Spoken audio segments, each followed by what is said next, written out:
العدالة ما ممكن تتم إلا إذا كانت الأشخاص المعوقين بصميم الأجندة.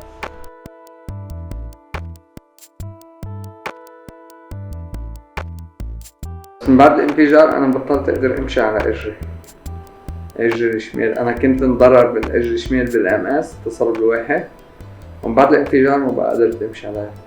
كنت أستعمل عصاية صغيرة مثلا، هلا عم استعمل كرسي أو الووكر ويلتشير أو ووكر.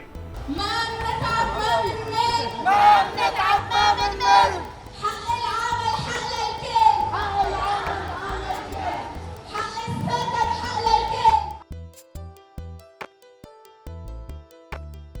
للكل. هلا انصبت بالانفجار وانا عندي 5 اولاد صغار، كلهم من تحت ال10 سنين، من 8 سنين ونازل. ما عدت اقدر اعمل شيء بحياتي ابدا، بس كله الكرسي على التخت ومن التخت على الكرسي، واذا بدي اطلع بدها مرتي تكرجني على عربي على الكرسي. يعني ما اقدر يعني بشي اعمل شيء بحياتي ابدا. ضد الظلم صرخة، ضد الفساد صرخة، ضد التمييز صرخة.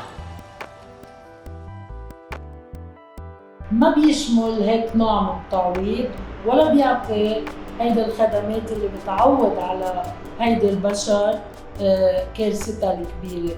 كنت عم بحضر لمحل، فتح محل خاصة بالساوند وخبريات وسيديات وديفيديات، والانفجار طير لي كل شيء وخرب لي كل شيء.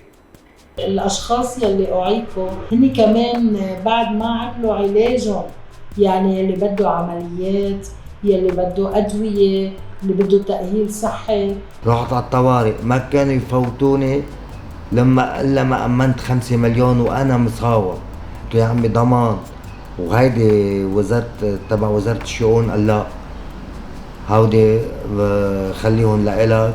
أنا أهم شيء عندي يكون أن أفوت على المستشفى وفوت ما أدفع مصاري. أنا كمقعد، أنا كصاحب بطاقة شؤون اجتماعية. إعادة الإعمار ممنوع ترجع تتم للمرة الثانية من دون ما تاخد بعين الاعتبار المعايير الدولية للدمج. بالأول كنا نحكي في رصيف مش مجهز، صرنا عم نحكي عن طرقات مكسرة. ما قدرت رحت على بيتي لأنه في درج، تصوري واحد 3 أيام راحت ضيعة، الجمعة سبت أحد ما قدرت فات على بيته من ورا الدرج. بكرة إذا وقفوا دعم البنزين مثلا، نحن ما فينا نطلع بباصات إذا في باصات، لأننا منا مجهزة.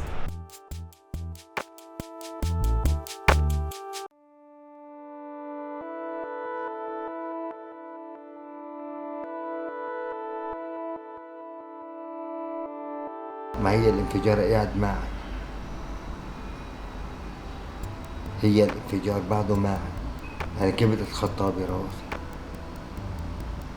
يعني صارت خبطة مثلا بالشارع بتنقزني، خبطة على الأرض هون بتنقزني.